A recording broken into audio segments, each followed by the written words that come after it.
you want the best for your kid. I totally get it. I want the best for my kids too. So you're moving to Toronto, schools are very, very important to you, and you want to know, what are the best schools? I want to buy a house in one of the areas that has one of the best schools in the city. What today's video is going to be about is what I consider to be the 5 most sought after schools. I don't know that they're necessarily going to be the best, because 2 things. 1, best is subjective, and I don't think it's accurate to just go based on, the highest test scores or something like that. So we're going to go after the schools that get brought up the most in my experience for the past 10 years. I'll start off with a little bit of a caveat. I've been in education in the past. My wife is a teacher. We have lots of friends who are teachers.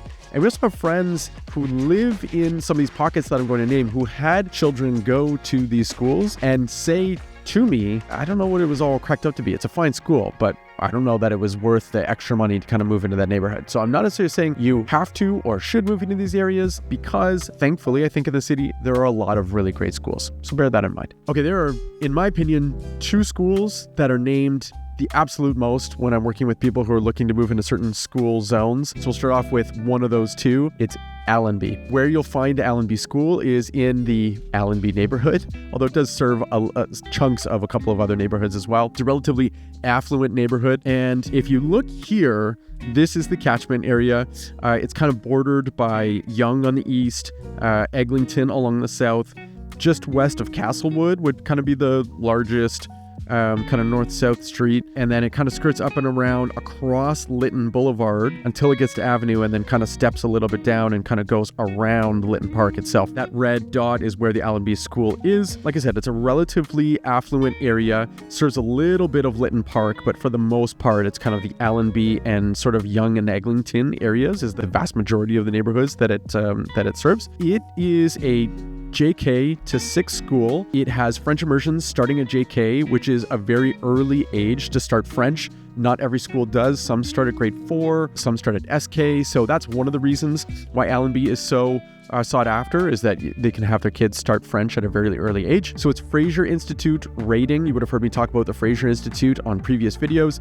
Its rating is a 9, which is obviously fantastic. An interesting thing about Allenby is that it is a platinum certified eco school. So it's kind of known for its environmental education and also how it performs, I guess, as a building in terms of its impact on the environment. They have a very active and engaged parent council. How do I know this? I'm on the parent council for my children's school, and Allenby is one of those schools that we as a parent council kind of look up to or admire with their fun fair. They raise a ton of money. They have it's a really big deal. They have all kinds of inflatables, and it's really well attended. That's one reason that I know that they have a very active and engaged parent council. There's not many condos in this area, so I just focused on the house price, but the average year-to-date home sale price so far for 2025 is just a little under 2.1 million. So it's $2,065,000. Now, one thing I wanted to point out about the catchment area is that you'll see some of these kind of empty spots, couple of rectangles all over the place. These are areas that would appear to fall within the kind of the general catchment area,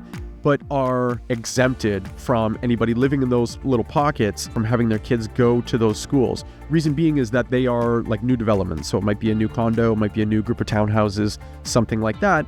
And the school is already full. You might not be surprised to hear that. So it's very important that not just for Allenby, but for any school that you're going to, you always go to TDSB, find your school. You would put in your address. I put Avenue Road, just as an example, because one of those kind of holes in the catchment area was on Avenue.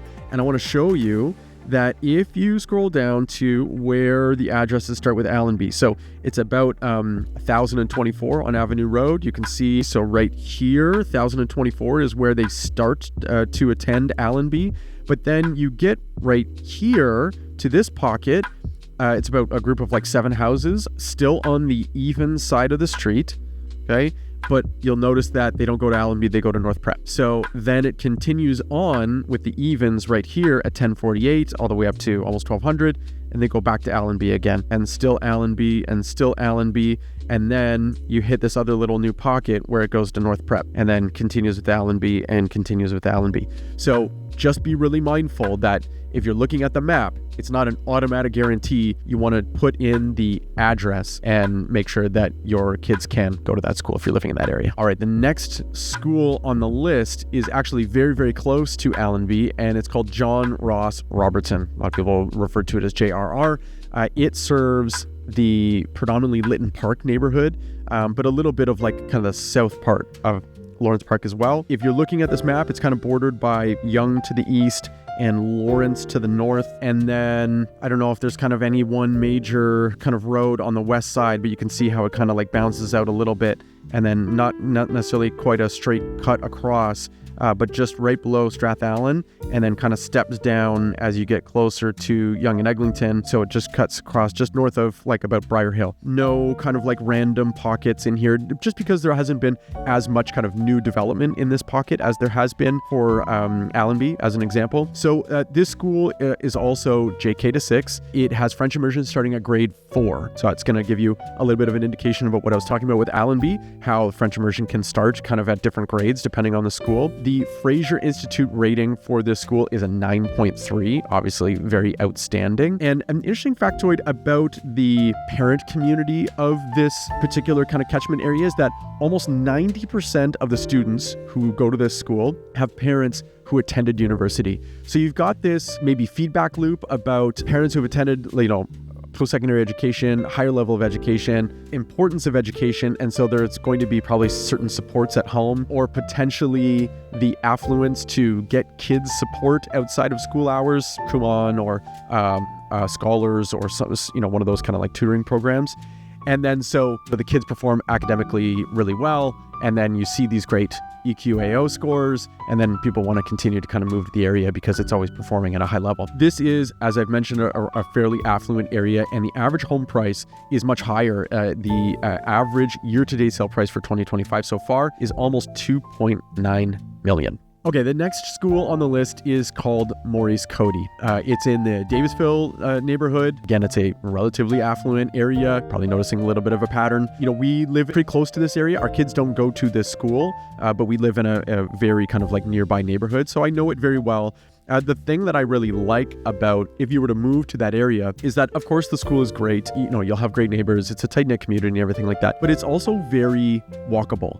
So that's one thing that might be lacking a little bit in some of like either Allenby or John Ross Robertson, depending on where you're living within those boundaries, is that you don't necessarily have amenities close by. If you're living in this area, you've got Mount Pleasant on one side, you've got Bayview on the other, you've got Eglinton to the north. You can actually see, here's the boundaries here. So there's Eglinton, there's Bayview, there's Mount Pleasant. So almost no matter where you're living in that rectangle, it's very, very walkable. There's lots of green space nearby. So, I'm a big fan of this neighborhood in general. Here's the other interesting thing to note as I'm kind of pointing out the shape of this, and I sort of did a poor job of drawing the rectangle, but you'll notice how almost kind of a perfect rectangle it is. There's a bit of an overlap, not a bit of an overlap, quite a bit of overlap between the high school that Maurice Cody feeds into. So if you're living in this district, your child is kind of guaranteed, for the most part, to go to Northern, which is the high school just up on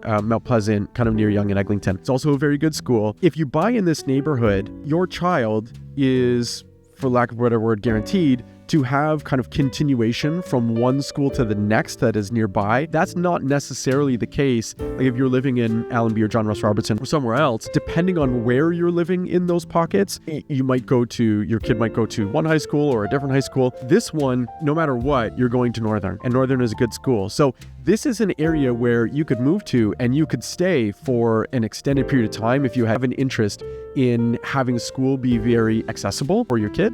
And so that's something that I like about this school and that pocket in particular. Now, about the school itself, it's JK to grade 5. It currently doesn't have a Fraser Institute rating. It's potentially due to not enough data. If you don't have grade 6, that's where a second level of that EQAO or standardized testing scores happens. Standardized testing happens in grade 3 and grade 6. So there might just be not enough data for Fraser Institute to kind of produce a rating. But you can look up the individual EQAO scores: math 84%, reading 97%, and writing 91%. So those are obviously very excellent scores. There is no French at this school, so that's kind of basically based off of having a great reputation, being a very tight-knit community, very active parent involvement. And again, I talked about some of the features of the neighborhood itself. The average year-to-date sale price in that pocket, $1.66 million. So it's more affordable, if I'm allowed to use that word, compared to Allenby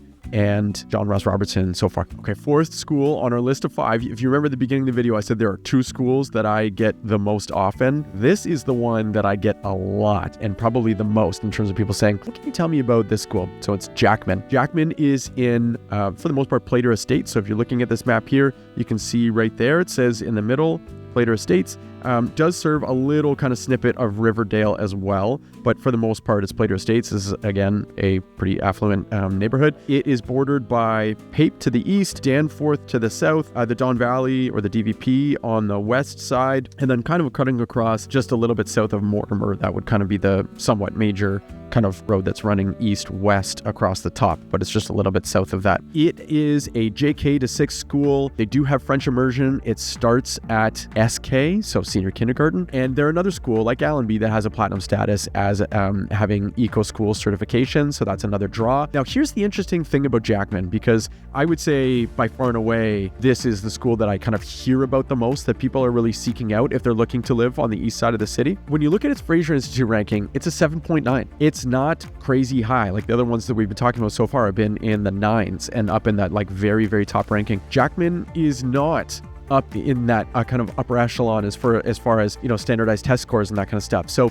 this kind of draw, or people seeking out the school, is based on community feel, parent involvement, school spirit, and largely reputation. People will pay a very high premium to live in the Jackman School District, despite the fact that it's not necessarily the, you know, highest academic ranking school in the area. The average year-to-date sale price in this pocket so far is $1.789 million, so just a little bit under 1.8. For the last school on our list, we got to give the west side a little bit of love. I really went back and forth between 2, one of which being Garden, but I went with Swansea. Swansea, as you can see here on this map, is immediately adjacent to High Park, and actually is almost right across the street from Rennie Park. So, you know, there's great access to green space in that area. It's not on the school grounds necessarily, but I do believe that there are kind of like little trips, if you will, over to that area, and maybe even to High Park. I'm not 100% sure about that. But in terms of geography, it's bordered by Lakeshore across the bottom. It goes up obviously along the west side of High Park. This is Bloor across the top, and then it basically follows the Humber River kind of like all the way down back to Lakeshore. So those are the borders. It is a JK to 8 school. So what that means is the only one on our list where your child can enter the school at junior kindergarten and attend it all the way to 8 and not have to make a switch to a like senior public school. So all the other schools on the list either are JK to 5 or JK to 6. You got to switch to something to attend grade 7 and 8, and then go to a high school. So it'd be like 3 different schools between JK and kind of high school. This one would cut out that middle school. So just JK to 12, I guess, 2 schools between the high school and the junior. So it's a junior and senior public school. They have extended French starting at grade 4. So there's no French immersion, but it is the extended French program. And the Fraser Institute rating for this school is an 8.3. So still very, very good. What's interesting about this school is there is a rec center that's attached to the school. And so there's kind of shared space with that. And so they have a pool. So there can be, swimming programs and stuff like that as part of the school's curriculum, which is an advantage that, barely any other elementary schools have. So that's kind of a neat thing. My kids are big on swimming, so I think that would have been pretty cool had we lived in that area and attended that school. The average year-to-date sale price in that pocket is just a little under 1.9, so it's $1,866,000. So that's it. That's the list. That's the top 5 schools that I hear about, top 5 elementary schools, I should say, that I hear about the most, that I get kind of most requested. And I should say that I focused on public schools only. There are lots of excellent private schools. There are lots of amazing Catholic schools. Public schools, I just found it was a little bit easier to focus on because for the most part, if you live in that catchment area, you can attend. There aren't any other kind of like additional requirements. So I just kind of kept my focus on public schools, but there are lots of amazing Catholic schools and private schools as well. I'm curious to know, if you're watching this video and you're familiar with Toronto, what other schools do you think should have made the list? What schools are you hearing about a lot? Do your friends rave about, whatever the case is? And if you found this video helpful, it would be thrilling for me if you would like it, if you would subscribe to the channel, and make sure that you're looking out for the next video where I'm going to be talking about the top 5 most sought after public high schools in Toronto. Take care.